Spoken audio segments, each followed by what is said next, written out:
2019 का PYQ देखते हैं। इसको देखने से पहले let's see that how rank 6 has written such type of answer.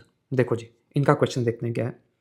The tussle between the legislative and judiciary culminated in the basic structure doctrine. ठीक है, इसमें कीवर्ड है आपका basic structure doctrine. In the Kesavananda Bharati case discuss, so this is the part 1 of the question. इसको discuss करना है। ठीक है, culmination of basic structure doctrine, तो इसमें आप क्या लिखोगे, evolution, how basic structure doctrine evolved. ठीक है, सेकंड पार्ट क्या है, what is the significance of the case in limiting the power of Parliament to amendment of the Constitution. तो अब significance of this case, Kesavananda Bharati case के बारे में लिखना है, इसका सिग्निफिकेंस इन लिमिटिंग आर्टिकल 368। तो ये दो पार्ट है, 15 मार्क्स का क्वेश्चन है। देखो इन्होंने कैसे लिखा है, इन्होंने स्टार्ट किया है सबसे पहले, basic structure doctrine as propounded in Kesavananda Bharati case is a judicial intervention. ठीक है, इन्होंने डिफाइन कर दिया basic structure, definition of basic structure, तो डेफिनेशन टाइप ऑफ इंट्रोडक्शन है। टोटल 7 टाइप ऑफ इंट्रोडक्शन होते हैं, ये डेफिनेशन टाइप है। जैसे जैसे क्वेश्चन आते जाएंगे I will introduce you to different type of introduction. फिर इन्होंने क्या किया, इवोल्यूशन, बहुत बढ़िया। तो whenever you are reading का क्वेश्चन है, इसको बाइफर्केट करो। अभी तो शायद अगर डे 1 होगा तो नहीं कर पाओगे, after 10-20 question you will be able to bifurcate this. अब खुद से डायमेंशन सोचो और फिर देखो टॉपर ने कैसे डायमेंशन सोचा है। ठीक है, इन्होंने इवोल्यूशन लिखा है। ठीक है, आपका Golaknath case 24th, then Kesavananda Bharati, यहाँ पे इवोल्यूशन कर दिया। ठीक है, इसका एक बेहतर और तरीका है, जब मैंने अपना क्वेश्चन लिखा था उसमें डाला है, उसको देखते हैं। फिर क्या लिखा है इन्होंने, सिग्निफिकेंस, तो सिग्निफिकेंस भी लिख दिया इन्होंने, नॉर्मल 6 पॉइंट्स तक। ठीक है, अब इसके बाद क्या लिखा है इन्होंने, चैलेंजेस, जो कि नहीं पूछा गया है, तो एक एक्स्ट्रा डायमेंशन इन्होंने इंक्लूड किया है चैलेंजेस में। ठीक बात है, देन चैलेंजेस दिया तो उसका वे फॉरवर्ड दिया है, एंड देन नो कंक्लूजन दिया है। ठीक है, ये हमको एक मोटा मोटा पता लगा क्या। अब इसमें कुछ बेसिक चीज़ें मैं बताना चाहूँगा, यहाँ पे आ जाओ। देखो जी, जो इंट्रोडक्शन होना चाहिए उसकी लेंथ क्या होनी चाहिए, पहले ये समझना है हमको। तो introduction should not be more than 4 to 5 lines maximum. Usually GS2 के इंट्रोडक्शन थोड़े लंबे हो जाते हैं। GS1 में introduction is usually 3 to 4 lines, GS2 में थोड़े से लंबे हो जाते हैं। तो ये एक तो समझ में आ गया। Secondly, if any dimension you are writing, let just suppose जैसे इवोल्यूशन वाली बात इन्होंने लिखी, तो इसमें 4 to 6 पॉइंट्स, दैट्स इट, इससे ज़्यादा नहीं जाना है। सिग्निफिकेंस वाली बात लिखी, 4 to 6 पॉइंट्स। ठीक है, सेकेंडली जो एक्स्ट्रा हमको लिखना है, जैसे चैलेंजेस नहीं पूछा था उसको एक्स्ट्रा लिखा है, तो extra should be not more than 6 lines, that is 3 point से ऊपर मत जाना, क्योंकि इसमें 0.5 मार्क्स ही मिलेंगे, इतना ही उसका पर्पस है, इससे ऊपर नहीं जाने का है। ठीक है, जो पूछा हुआ है उसको अगर सफिशिएंटली आपने लिख दिया तब एक्स्ट्रा लिखना, अन्यथा जस्ट गो विद दिस। अगर आपने किसी ने भी माधव अग्रवाल की कॉपी पढ़ी होगी, 5th अटेम्प्ट था इनका इस बार, 463 मार्क्स है, one of the highest marks, बहुत ही सिंपल लिखते हैं वो। उनकी कॉपी उठा के देखना, आपको काफ़ी अच्छा लगेगा, बेहतर आंसर लिखते हैं वो काफ़ी। चलिए अब हम अपना क्वेश्चन देखते हैं, उसको हमको कैसे करना है। अब देखते हैं ये वाला क्वेश्चन, इस वाले क्वेश्चन में क्या करना है। देखो क्या पूछा गया, Parliament's power to amend the Constitution is a limited power, ठीक बात है, and it cannot be enlarge into absolute power. ठीक है, इसको जस्टिफाई करना पड़ेगा।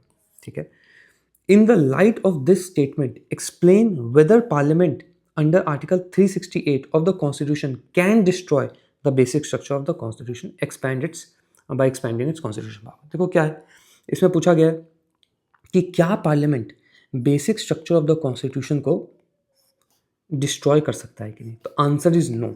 अब आंसर नो है तो आपको लिखना होगा वाई इट कैन नॉट, ये लिखना पड़ेगा आपको। तो इसका स्ट्रक्चर कैसे बनेगा, सबसे पहले you will write an introduction. Introduction should be related to article 368, क्योंकि यहाँ पे 368 ही लिखा हुआ है, तो आर्टिकल 368 का इंट्रोडक्शन, अभी नीचे दिखाऊंगा क्या इंट्रोडक्शन होना चाहिए, आर्टिकल 368 का इंट्रोडक्शन एंड को join this with basic structure. ये हो गया part 1। Then after that write evolution, because why के आप 6 पॉइंट से ज़्यादा लिख नहीं सकते, 15 मार्क्स का क्वेश्चन है, 3 pages you have to fill, 45 lines, तो वाई में आप ज़्यादा कुछ लिख नहीं पाओगे, मतलब वाई में 3 पेजेस नहीं बढ़ेंगे, तो कुछ तो इवोल्यूशन लिखना पड़ेगा। तो इवोल्यूशन आप यहाँ से भी उठा सकते हो, या फिर इवोल्यूशन का आप ये कर सकते हो, कहाँ गया, ये देखो मैंने किस तरह से इवोल्यूशन लिखा है। प्री डॉक्ट्रिन फेज यहाँ पे लिख दिया है। ठीक है, उसके बाद next transition phase, establishment phase, doctrine reinforcement, तो इस तरीके से मैंने इवोल्यूशन लिखा है। तो आप इस तरीके से भी लिख सकते हो, ये ज़्यादा प्रेजेंटेबल लगेगा इस क्वेश्चन में। इसके बाद क्या लिखोगे, अब आएगा कोर ऑफ द क्वेश्चन पे, वाई ठीक है, तो y के 4 to 6 पॉइंट्स। इसके बाद क्या लिख सकते हो, इसके बाद 4 चैलेंजेस लिख सकते हो अगर आपके पास स्पेस है, एंड देन वे फॉरवर्ड लिख सकते हो, and then you can write conclusion. तो इतना कुछ लिखा जा सकता है इस क्वेश्चन में, मगर सब कुछ स्पेस में आएगा नहीं। पहले इसको एड्रेस करना है, इसको एड्रेस करना है, इसको एड्रेस करना है, बाकी अगर जगह बच गई तो ये दो एड्रेस करना है, नहीं तो कंक्लूजन से ख़त्म कर देना। क्योंकि मेरे वाले मैं काफ़ी बड़ा बड़ा लिखता हूँ, अगर आप देखोगे तो मेरे पास इतनी स्पेस नहीं बची, सो डायरेक्टली कंक्लूजन से मैंने एंड कर दिया ये 4 पॉइंट। तो ये 4 पॉइंट लिखे हैं, why it cannot take away in this. अब ये सब केस लॉज ये सब कहाँ से मिलेंगे, देखो जी, इंट्रोडक्शन आपको ऐसे एक मैं दे दूंगा, अच्छा सा एक इंट्रोडक्शन, आप अपने हिसाब से भी इंट्रोडक्शन लिख सकते हो। Secondly, question specific case laws बना के दे दिया जाएगा।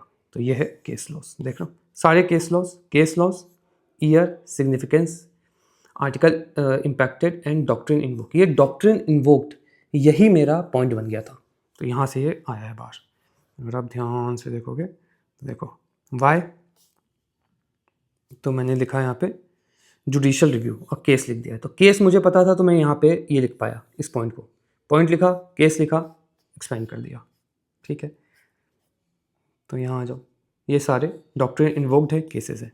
तो क्वेश्चन स्पेसिफिक केस लॉज मिलेंगे तभी आप कर पाओगे, नहीं तो एक पूरा कत्था केस लॉज का दे दूंगा, then you won't be able to read it, you won't be able to use it, ठीक है। तो अब क्या करना है आपको, राइट दिस क्वेश्चन, ठीक है, submit it on the group, what ever you right. जैसे मैंने ये स्ट्रक्चर बना के दिया है आपको, AI में डालना और इसको लिखना 3 पेजेस, ठीक है। पेजेस की लेंथ क्या होनी चाहिए, 16.5 to 16 दिस, ठीक है, एंड दिस लेंथ इज 24 से 24.5, इसको नाप लेना और फिर उस पेज में लिखना। If you submit your answer then only you will get all of this document, because your effort is the price that you will pay, ठीक है। और अगर बैच ज्वाइन करोगे तो आपको सब कुछ मिलेगा। देखो जी, बैच में क्या क्या मिलेगा, टॉपर आंसर, हर एक आंसर की topper answer sheet, most of them I will give, my own model answer checked you will gate, relevant material you will get, and live answer evaluation in class you will get. Target is to finish 200 so 250 answers till March GS 1 to 3। तो अगर आपको join करना होगा तो आप मुझे Telegram पे message कर सकते हैं। बाकी नेक्स्ट वीडियो में मिलते हैं, बाय बाय।